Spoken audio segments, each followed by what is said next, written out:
Yesterday I made this really delicious bread pudding, even though I've said that I have to stop eating sugar and stuff. I mean, it's for the book.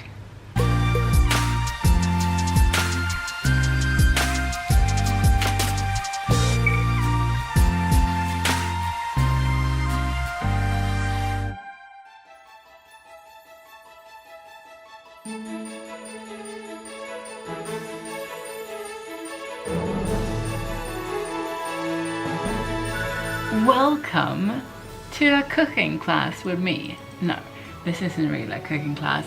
It's just me in the kitchen because I am working on a cookbook.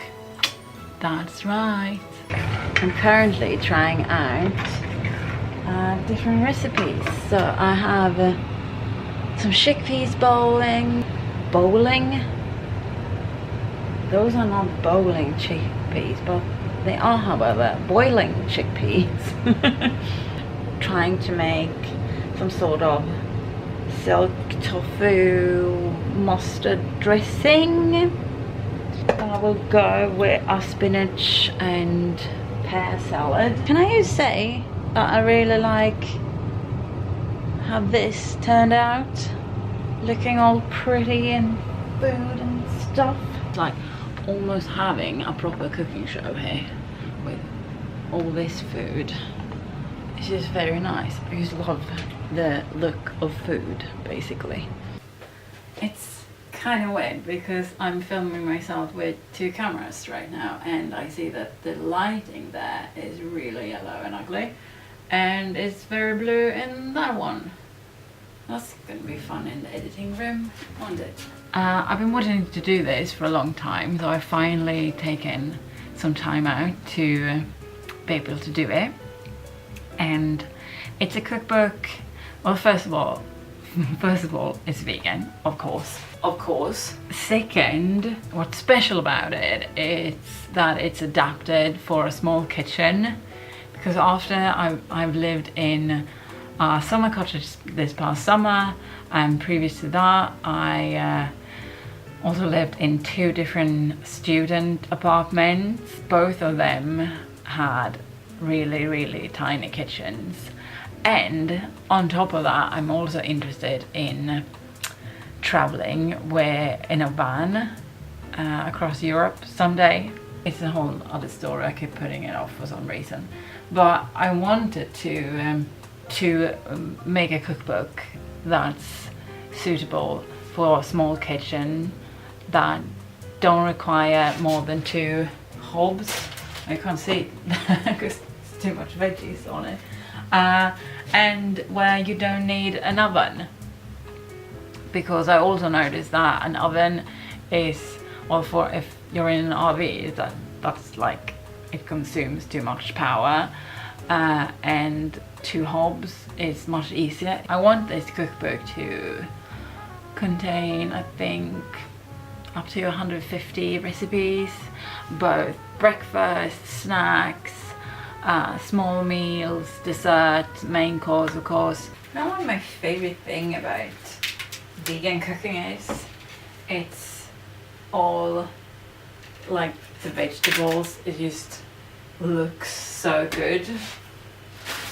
I mean, look at that, like the celery and the artichokes together. It's so nice. All this black kale. Yeah, it's refusing to focus over there, but I just love the colors and the textures and everything about it. And it's, you know, it feels so much fresher than meat, basically. So yeah, that's what I'm working on, and today we are making, I don't know if I said we, because I'm making leek patties and split pea soup and some sunflower seed mince, whatever you want to call it. Like, it's flavored with paprika and ground cumin. Yeah, so it kind of tastes like taco mince, if you know what I mean. And also a non-creamy risotto, which is an adaptation of a recipe my mom used to make. Let's get cooking, shall we? A leek like this, it's important that you cut it in half, because there's I show you that there's a lot of like dirt basically, and you want to rinse that out. You know what you can do when you're only cooking for yourself? Okay, that was disgusting. What I've been doing lately, when I've been cooking, I've been kind of binge watching Suits. So I'm just gonna hit play and say bye, and let's make a time lapse here, okay? Yeah.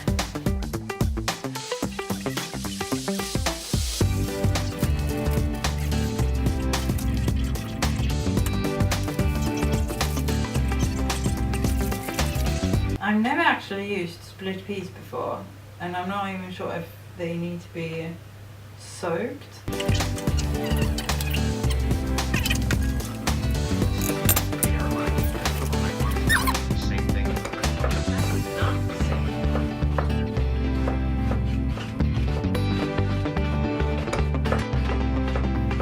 Wait, do I have food?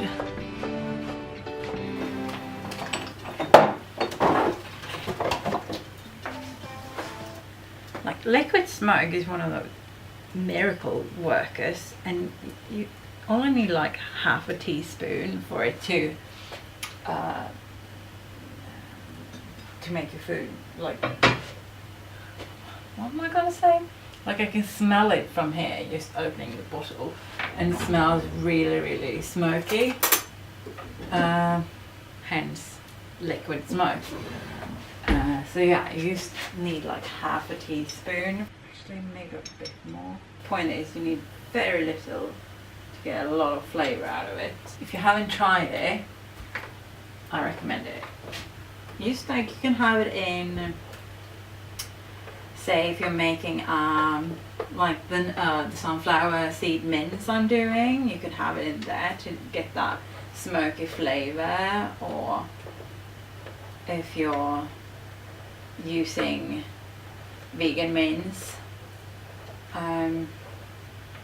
use it in there. Like barbecue sauce, oil, soy, some paprika, cumin, a bit of liquid smoke, you know, coat that in cauliflower or maybe tempeh. It's gonna be really good, I promise you. Okay, need to bring that to a boil. I'm gonna cook the artichoke now. What you do, you cut the stem off there, and if you want to, you can cut off the top of these, because you won't eat them anyway, and it kind of helps it open it up a bit. Black kale, that's like mix between regular green kale and Savoy kale. And it's just, it has a bit of a like almost a, I don't know how to explain it. It just has a bit of a more flavor than regular kale does.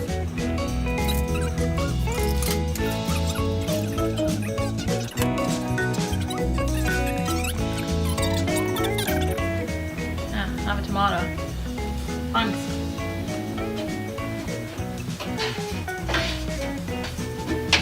Alright. That tomato was not ready. If a recipe calls for 1 tablespoon of tomato paste, like, take a big spoon, right?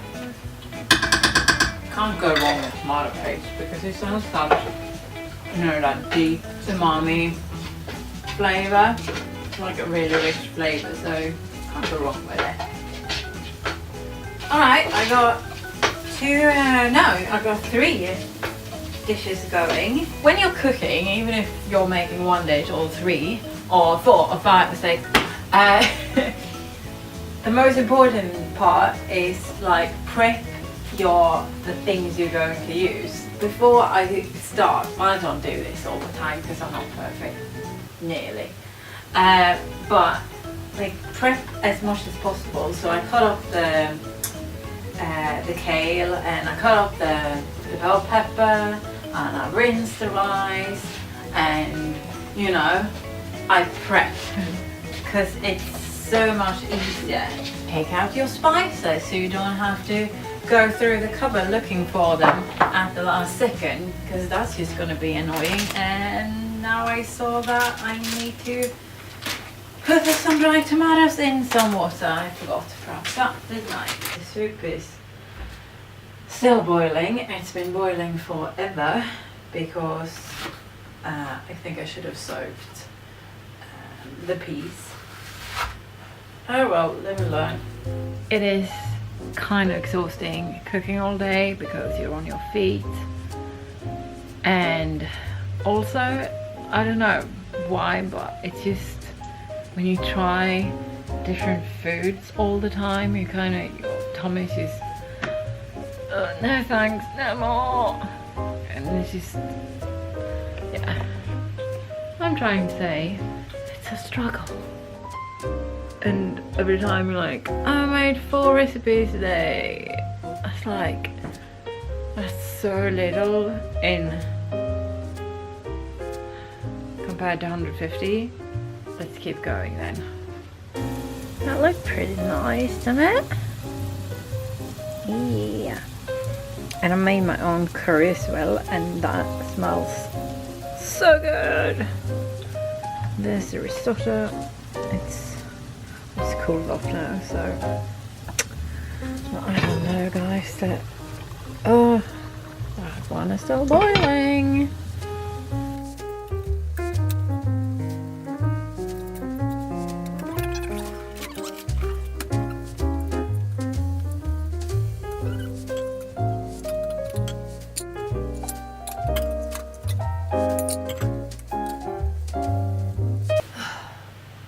Oh my god, I'm done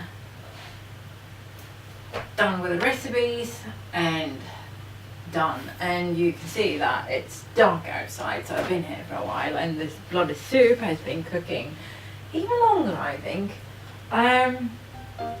But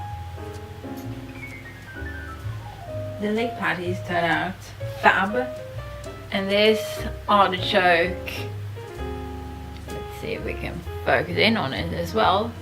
I don't want to tip this too much because there's sauce on there, but yeah, so this is like an artichoke,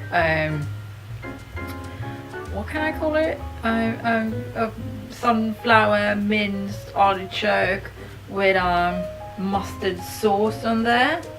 Let me just see what, have a taste of that, yeah, and that is a fab combo. The risotto turned out nice. I showed you that already. The soup is finally ready. Did I say that? These turn out so good. You know, when you buy my cookbook, you can have the recipe. And you know what's fun? On Friday I get to do it all over again. But at least I am 4 recipes closer to my goal. I'm hoping, well, I'm going to be done with the cookbook in January, the end of January, possibly early February, no, the end of January, and then we'll just have to see how and when it gets published. I am signing out. Thank you so much for watching. What was the message about this vlog? I have no idea. Thank you so much for watching. I will see you next Thursday. Have a lovely week. Bye. The most boring part about this whole process isn't actually the cooking. It is typing up the recipes. I just feel like it takes forever and it's boring.